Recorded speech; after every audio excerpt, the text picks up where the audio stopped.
कटरा विधानसभा में 2 बार पवन सिंह के साथ विधायक बना चुके हैं। 2022 में आप नाराजगी की वजह से पार्टी बदल दी, लेकिन जब आप 2027 में भी जनता के बीच में जाओगे तो जनता को किस बात से विश्वास दिलाओगे? कौन सा विनोद शुक्ला जनता के बीच में जाएगा कि नहीं मेरी ये छवि है और मैं ये चीजें जो है आप हमारी बातें मानिए और हमारी पार्टी को आप वोट दीजिए और आपके विधानसभा में हम कुछ अलग बदलाव करेंगे। देखिए, मैं समाजवादी पार्टी में हूँ।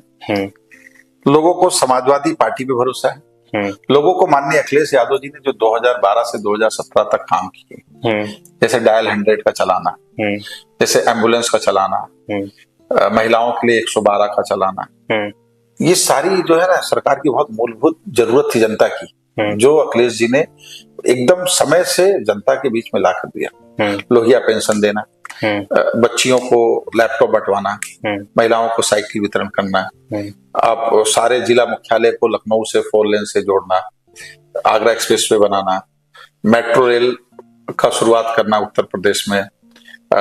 इसके अलावा आप RML राम मनोहर लोहिया अस्पताल बने, जो हमारे यहाँ PGI के और KGMU के समकक्ष का अस्पताल बना, जिसमें कम से कम हजारों बेड हैं, जिससे कि एक स्वास्थ्य सुविधा में एक बड़ी क्रांति आई। आप सोचिए कि 9 साल की सरकार उत्तर प्रदेश में भारतीय जनता पार्टी की हो गई। आप बताइए कि राम मनोहर लोहिया के तरह का कोई भी अस्पताल भारतीय जनता पार्टी ने बनाया क्या? नहीं, अभी वो तो कह रहे हैं हम अलग अलग जगह एम्स खोल रहे हैं। नहीं, चलिए आप बताइए कहाँ एम्स खुला उत्तर प्रदेश में? अभी एम्स गोरखपुर में उन्होंने, गोरखपुर में खुला। हाँ। और कहाँ एम्स खुला?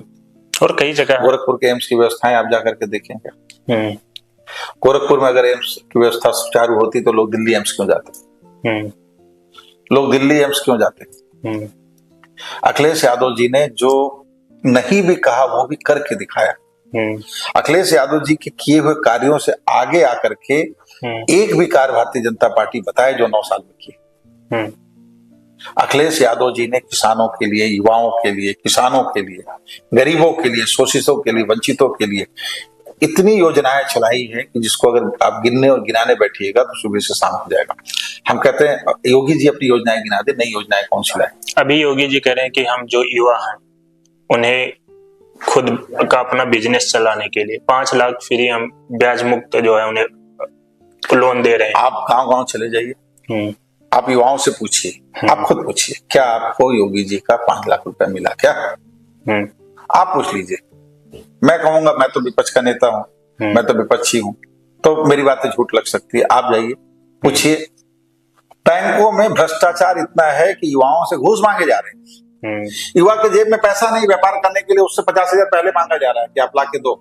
और ये जो उनके साथ जो गेरुआ अंगोछा पहने हुए जो दलाल घूम रहे भारतीय जनता पार्टी के कार्यकर्ता, ये वो 50,000 भी खा जा रहे हैं युवाओं का। और वो युवा वो 50,000 दे करके 5 लाख की आशा में उस 50,000 को ब्याज में लेकर के उस दलाल को दे दिया, जो भारतीय जनता पार्टी का कार्यकर्ता, विधायक और सांसदों के साथ जुड़ा हुआ व्यक्ति है। और वो व्यक्ति उस पैसे को खा गया और उसका ब्याज वो युवा भरते भरते अपने 2 बीघा खेत बेच देगा, अपने पिता की पूंजी, अपने माँ के गहने बेच देगा, लेकिन उसको 5 लाख का ऋण नहीं मिल रहा है। ये ऋण किसको मिलेगा?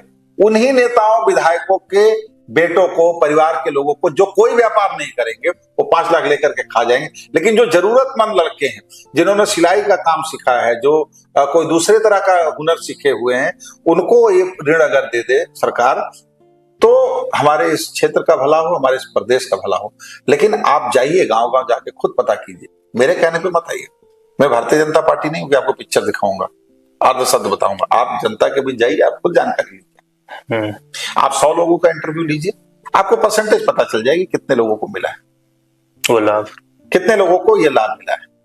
ये टीवी पे दिखा देना और जमीन पे देना, दोनों में अंतर होता है। अखिलेश जी ने जब लैपटॉप दिया तो पूरा उत्तर प्रदेश में हर बच्चों के हाथ में लैपटॉप आ गया था। तो अभी वो भी तो टैबलेट दे रहे हैं अखिलेश जी ने। तो हमने तो रास्ता दिखाया ना, आप नया क्या किए?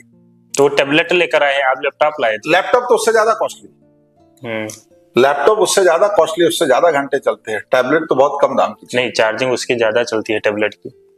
हम रास्ता दिखाए, हमारे रास्ते से हट के आप बताइए ना, आप नया क्या दिए? हमारे रास्ते से हट के आप बताइए आपने क्या अभी दिया है ना। देवी पाटन मंडल के जितने ब्लॉक हैं, हर ब्लॉक पे एक हेलीपैड बनाया जाएगा। उसके लिए 35 करोड़ रुपए आवंटित किए गए। हेलीपैड पे गांव का निरहू चाचा साइकिल से गई हैं और हेलीपैड पर अपन साइकिल खड़ा करी हैं और उसके बाद जई हैं कचहरी अपने जमीन का मुकदमा लड़े, उसके बाद जई हैं तहसील अपने जमीन के मामला के लिए हाथ जोड़े खातिर, उसके बाद जई हैं थाना में साहब के सामने खड़ा रहे कि साहब हमारी जमीन दबंग भाजपा के नेता लोग कब्जा कर ली नहीं छोड़वा दो। उस हेलीपैड का यही है। उस हेलीपैड पे इसी भारतीय जनता पार्टी के नेता जो भ्रष्टाचार के धन से हेलीकॉप्टर खरीदे हैं उनके लिए बनाई जा रही होगी, आम जनता के लिए नहीं। इससे आम जनता को क्या लाभ बताइए? हमारे यहाँ कोई मरीज बीमार होगा उसको हेलीकॉप्टर में बैठा के सरकार ले जा करके दिल्ली के एम्स में भर्ती करवाएगी क्या? किसी का एक्सीडेंट होगा अगर वो सेवा दे तो हम माने कि यहाँ सेवा दे रही, किसी को नहीं। अरे मुख्यमंत्री जी को अपना उतरने के लिए, अपने नेताओं को उतरने के लिए, भाजपा के नेताओं को उतरने के लिए हेलीपैड की जरूरत है, आम जनता के लिए नहीं।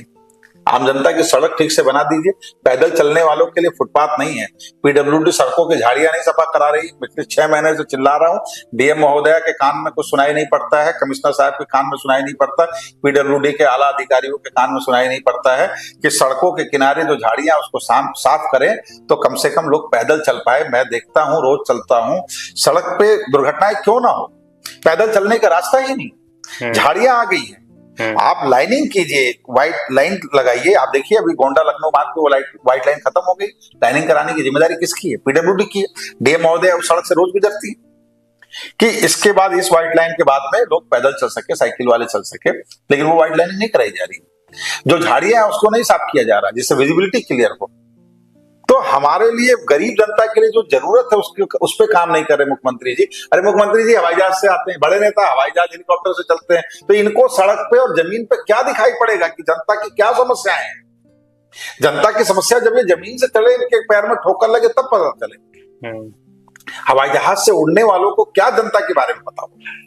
जनता के बारे में उनको पता होगा जो जमीन पर चले, जो खेतों में जाए, जो खलिहानों में जाए, जो गरीबों मजदूरों के साथ बैठ करके चार वो बात करे, क्या दुख है, क्या तकलीफ है, आपका परिवार कैसे चल रहा है, आपकी जीवन कैसे चल रही है, आप तेल कैसे भराते गाड़ी में, आपके घर का राशन कैसे आता है, आपके घर में कितने आदमी आय करते हैं, कैसे आपके बच्चे पढ़ने जाते हैं, उनकी फीस कैसे देते हो, महीने का कितना रुपया कमाते हो, उसमें राशन में आपका कितना जा रहा है, बच्चों की पढ़ाई में कितना जा रहा है, माता पिता बुजुर्ग के बीमारी में कितना जा रहा है। और ये सब जाने के बाद में आप महीने का कितना रुपया बैंक में जमा कर पाते हैं बचत के रूप में, जिससे आपका भविष्य हो रहे कि आपके बच्चों के भविष्य में आपका काम आए।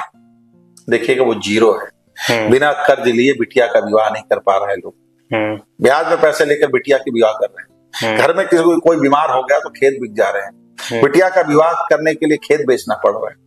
आप देखिएगा कि हमारे किसानों की जमीनें कम हो रही, जिनके पास 10 बीघा जमीन था उनको 1-2 बीघा जमीन अपने जीवन काल में बाप दादाओं के जो पुश्तैनी जमीनें थी उसको बेचनी पड़ी है। उसको बेच करके वो बच्चों को पढ़ा रहे हैं, उसको बेच के वो दवाई करा रहे हैं, उसको बेच के बिटिया का विवाह करा रहे हैं। तो क्या बदला हमारे देश में? उनको हेलीकॉप्टर से क्या मतलब है? उनको तो मतलब है कि हमारा आय बढ़े, उनको तो मतलब है कि हमारे लिए व्यवस्थाएं ऐसी बने, अस्पताल अच्छे बने कि हमको घर खेत बेच करके दवाई नहीं कराना पड़े, स्कूल सरकारी हमारे बगल में हो जिससे हमारे बच्चे पढ़ पाए, हमारे प्रदेश में रह करके, हमारे जिले में रह करके हमको उनको पढ़ाने के लिए हॉस्टल का पैसा और दूसरे खर्च ना देना पड़े। हमारे यहाँ पर एक विश्वविद्यालय आ रहा था डोमा कल्पी में, वो भी चला गया यहाँ से। मुख्यमंत्री जी को गोंडा जिला नहीं दिख रहा था, वो बलरामपुर। गोंडा जिला में विकास के लिए क्या दिए बताइए? तो एक चीज बताइए जो इस भाजपा सरकार में, इस योगी सरकार में गोंडा जनपद को मिला। अभी जिला अस्पताल को मेडिकल कॉलेज का दर्जा मिल चुका है। अरे दर्जा तो, नाम तो हम कल बोल देंगे मैं विधायक, तो क्या मैं विधायक हो गया? जब मैं विधायक ही जीतूंगा तब तो विधायक हूँ। मैं कल को अपने को सांसद लिख बोल दूं तो मैं सांसद थोड़ी हो गया। या कोई मुझे फोन करता है, कहता है विधायक जी, मैं उसे कहता हूँ भैया हम नहीं है विधायक, जब विधायक बन गए। तो उसी तरह जब मेडिकल कॉलेज में फैसिलिटियां होंगी तब हम उसको मेडिकल कॉलेज मानेंगे।